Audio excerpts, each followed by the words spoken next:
In this lesson, I want to go over how to create a few more basses, a sub bass, 808 style bass, and then also a Reese bass. And when I say a sub bass, I'm talking about a low end subby bass. Doesn't really have too much top end. Usually it's just going to be a note that's held out, used pretty frequently in a lot of recent tech house. Now we have a couple options, so let's just go ahead and get this patch started. We'll do the mono voicing and turning this randomness down all the way because we're just going to use one voice of unison for the sound. And we've got this analog BD sine option, which is kind of like a sine wave, but has a bit more like grit to it. Now, when I say sub bass, I don't mean just using a sine wave at a lower octave like this, because you won't be able to hear it like just a sub unless you have headphones.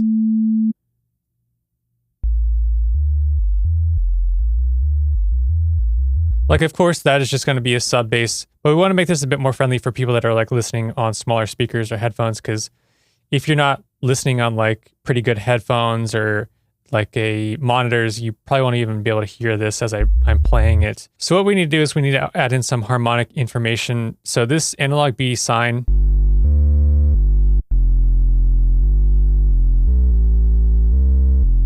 you can hear that if I raise up this wavetail position, then we can get some more of that harmonic content, some of that top end. So let's just take a look at the span and we can check out what's going on as I raise this up. See if I can get these both on screen. So there you've just got your sub, and if I raise this up,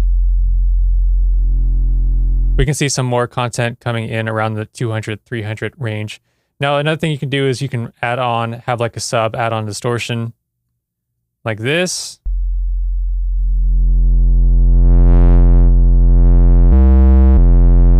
And then if that gets too much high end, you could add on this post filter and then filter off that high end.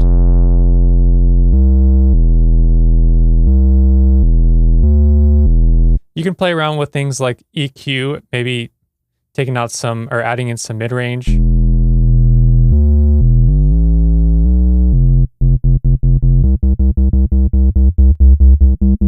Or maybe taking out some frequencies.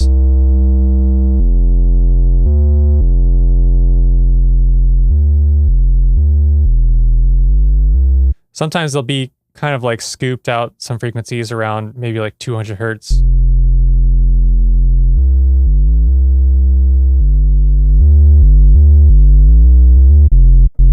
You can try out any of these other different distortions.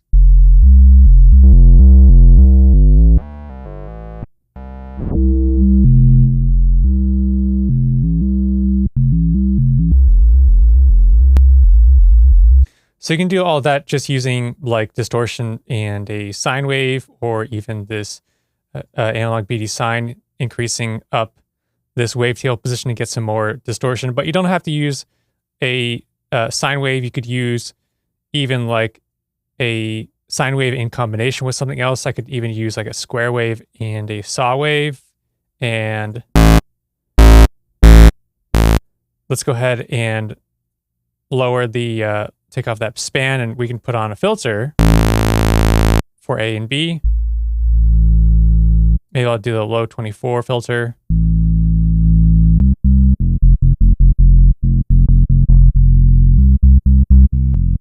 And now something like this type of bass has a bit more feel of like maybe a tech house bass to me.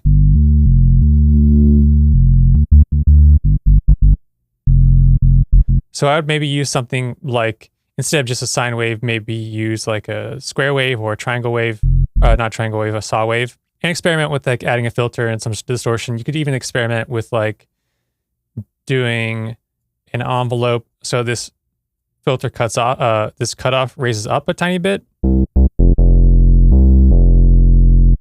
Maybe make it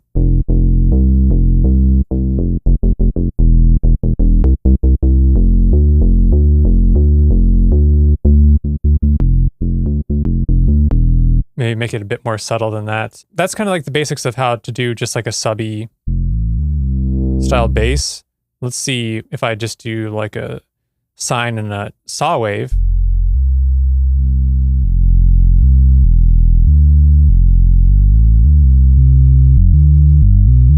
I can play around with having this one like -2 octave, this one up an octave.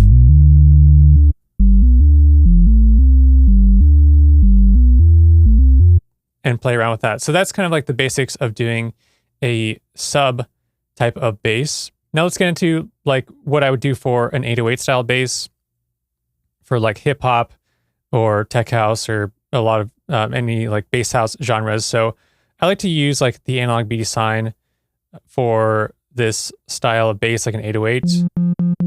Gonna lower this octave -2, make sure that voicing's on mono.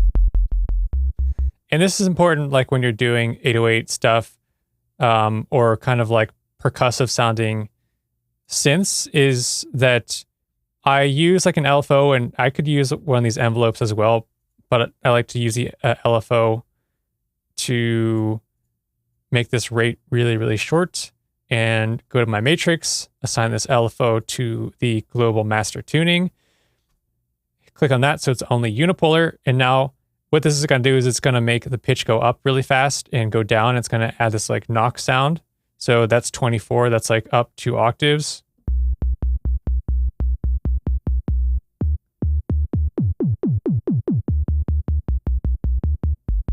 So you can hear that like clicky sound. Let's go and bypass that.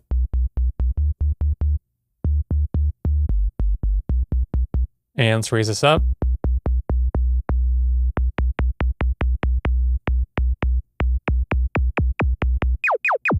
So you can hear what it sounds like if I slow down that rate, like what it's doing. But because it's so fast, it just adds like this like click.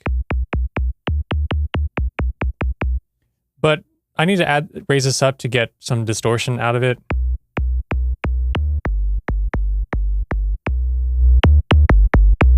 Let's go and turn it up. It's a bit quiet there. And then I can like shape my envelope so that it has kind of like a like long release like a 808 does.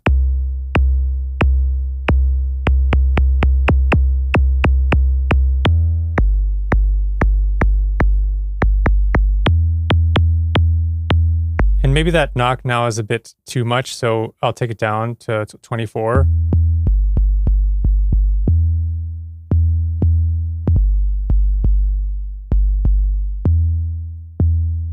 And then I might even do another LFO that's slower and do this one to the master tuning, because sometimes 808s, they slowly drift out of pitch, out of the key or whatever note you're playing. So maybe I'll do this one like up 1 or 2. Maybe I'll just do 1 and put this out like 1/4 envelope. And let's raise this up so we can hear it a bit better.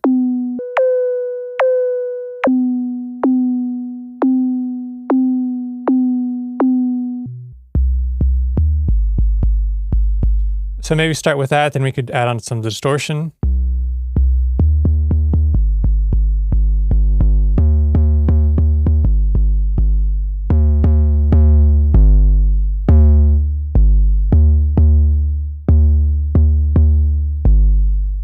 You could try adding some noise, like you have these kick attack noises you could add on, so I could just add on a kick attack noise.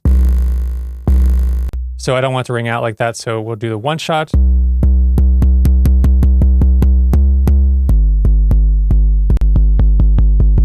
And you can scroll through all of these different kick attacks.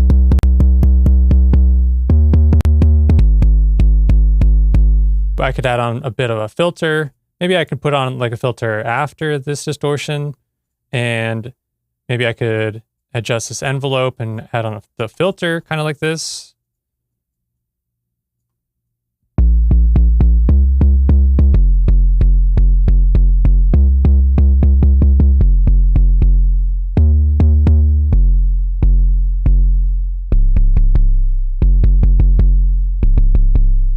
Let's play some lower notes. Those are pretty low, pretty low. So you could add in your distortion, add on a filter. I could also just use this post filter instead. And then on this filter, I could drag in this envelope too and assign it to this filter like that.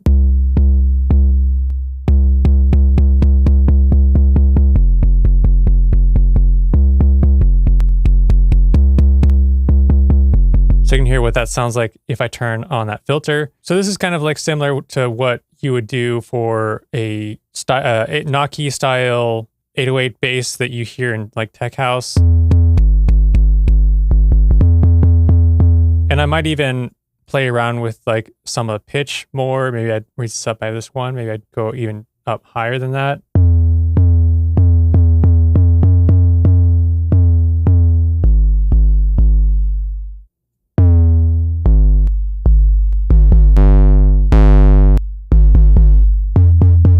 So all of these distortion modes, they sound a bit different, and just play around with all of these distortion modes depending on how you want it to sound. So you could do that, or you could also even do like I was doing earlier, trying to make the sub. We could maybe just add on a saw wave as well, see how that sounds. Maybe I'll try a square wave. Maybe that will be better.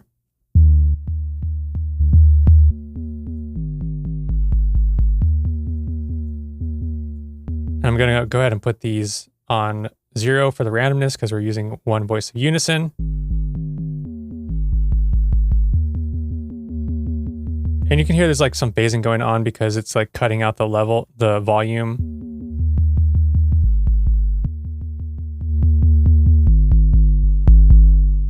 So what if I did a saw wave?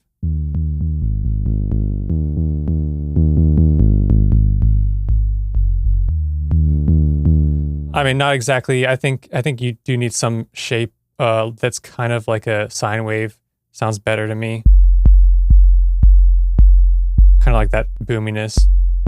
So yeah, definitely play around with like 808 distortion to get your 808s sounding kind of like distorted in that top end. And then using these like LFOs tied to the master tuning is how you can get some of that drummy sound, that knock at the beginning. And so let's go ahead and initialize this, and I'll show you how to do like a respace. A respace is kind of like a pad-like bass that has lots of voices of unison. It's like saw wave. So just like that, we'll lower the octave -2 to make it a bass. And what is characteristic of a respace is that phasing that's happening between all of these saws and me playing this down at like a lower octave.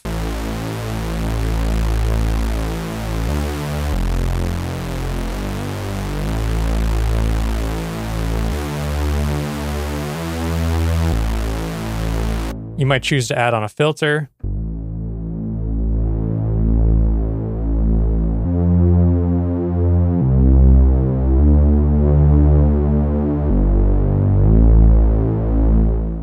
Maybe I have this LFO with one of these presets, like I can go into this one, slight movement, and attach it to the cutoff, and now I'll have some movement to that respace.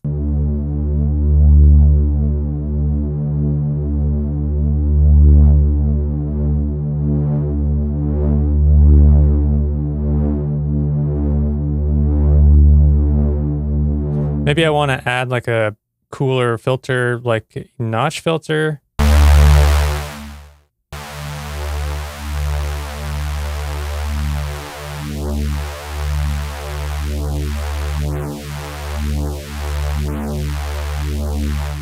And let's just make this simpler. So let's do basic, and we'll do a square wave, or let's do a triangle wave, not a square wave.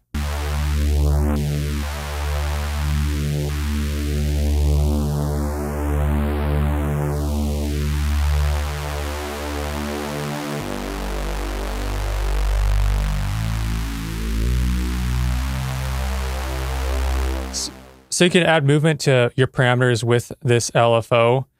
That's just doing like a notch filter. Let's say I could even do it to the fine tuning.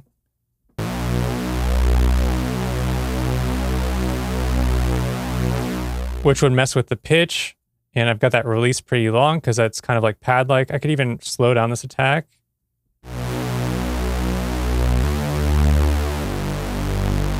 And this might be an example of where you want to use the legato.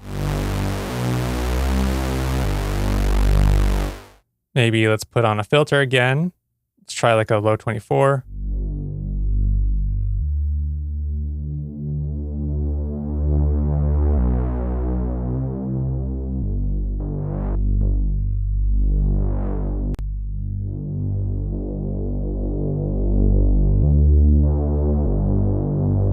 Maybe I could have a envelope.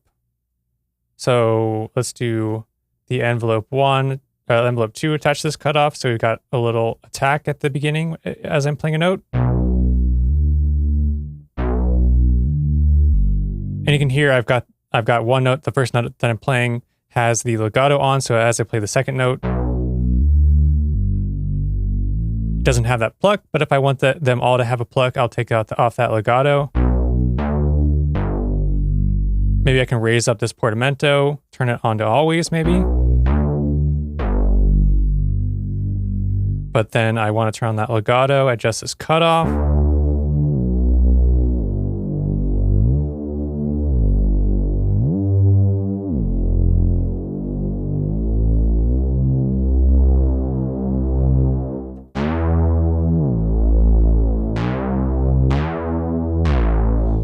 And you can, I think it's usually like a saw wave. This is the basics.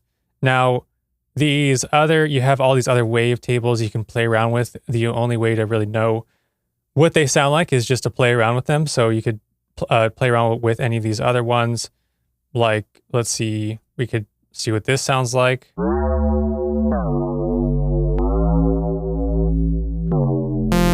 And maybe I'd even want to just mix that with a saw to still get some of that sound out, the saw wavy sound.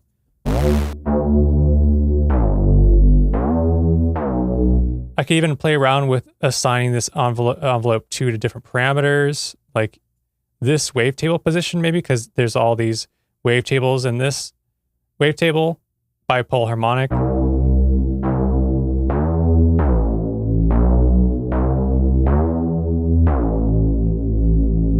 I could increase this resonance.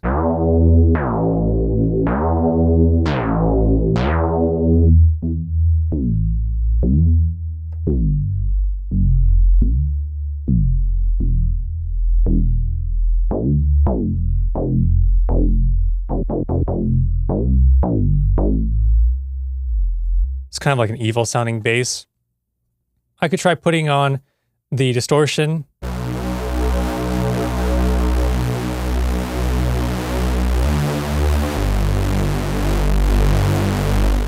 And then maybe some other effects.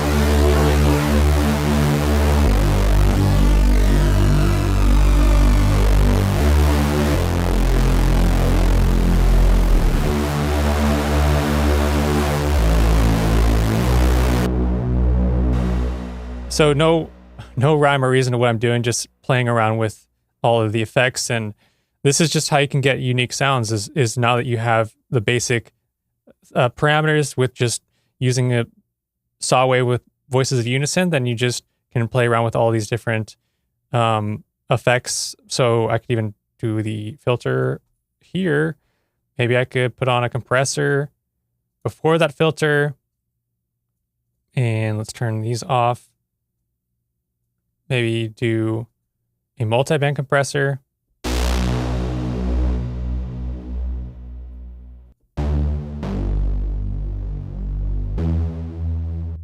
Change this filter.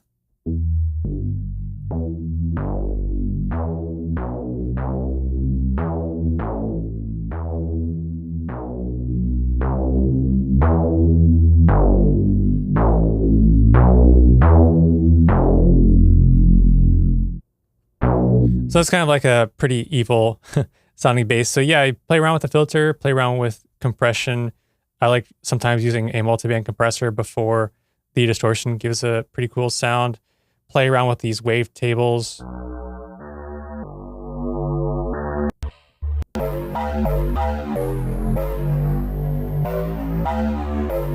If you are using a filter though, some of the unique content, the spectral content of the top end frequencies are going to be cut off from using a filter. So like maybe just don't even waste your time going through all these wavetails. Just stick with using like a saw wave if you're going to end up cutting off the top end.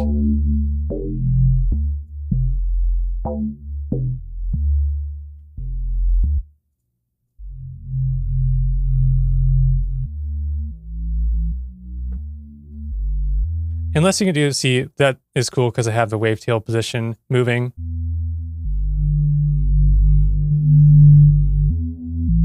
But even if I had something like that, you might as well just use a simpler wavetable, or just not worry about like picking the right wavetable, because if you have a bass that's like this, can't really tell what it is. You could just use more of the simpler wavetables. Before I move on, let's go ahead and just check out some of the presets I've made that now we can take a look at and see how they are similar. So here's just like an 808.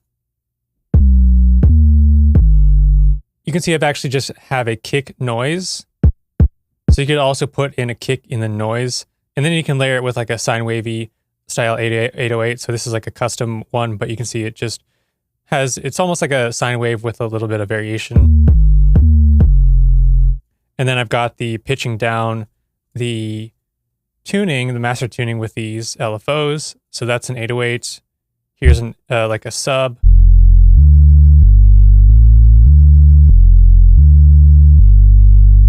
Using this analog BD sine with this remap on. So let's see, just doing some things with the remap to change up the analog BD sine. Make it sound a bit different. Let's check out some of these re-spaces. So that's just like 8 voices of unison on this monster wavetable. So this is how you can get unique variations on your Reeses, is just add voices of unison to one of these wavetables, and see I've got just some distortion, compression, multiband compression.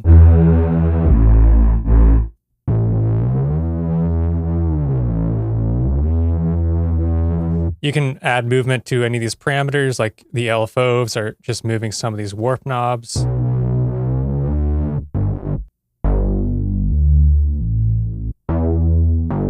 Here's one that has kind of like a bit of a pluck, like I was talking about earlier, bit of portamento, some legato on there. No effects. So that's kind of like the re-spaces, and let's just check out, I think maybe in my tech house, I probably have some subs, like this one. No, not this one. Let's just check out, we've got like a subby style. Simpler, so we've got a square wave and the saw wave there, some distortion and EQ.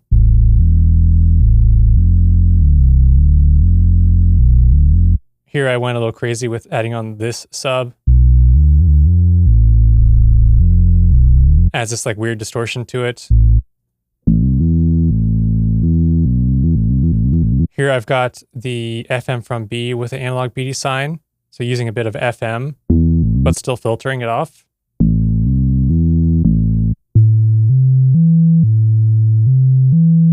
Here's like another 808 style bass for tech house. Just have a basic shapes, got the LFO1 assigned to the coarse tuning. You can also do the coarse tuning instead of going here and do the master tuning if you're only going to be using one oscillator, and then some kick attack noise. And then I've got this decay you can play around with.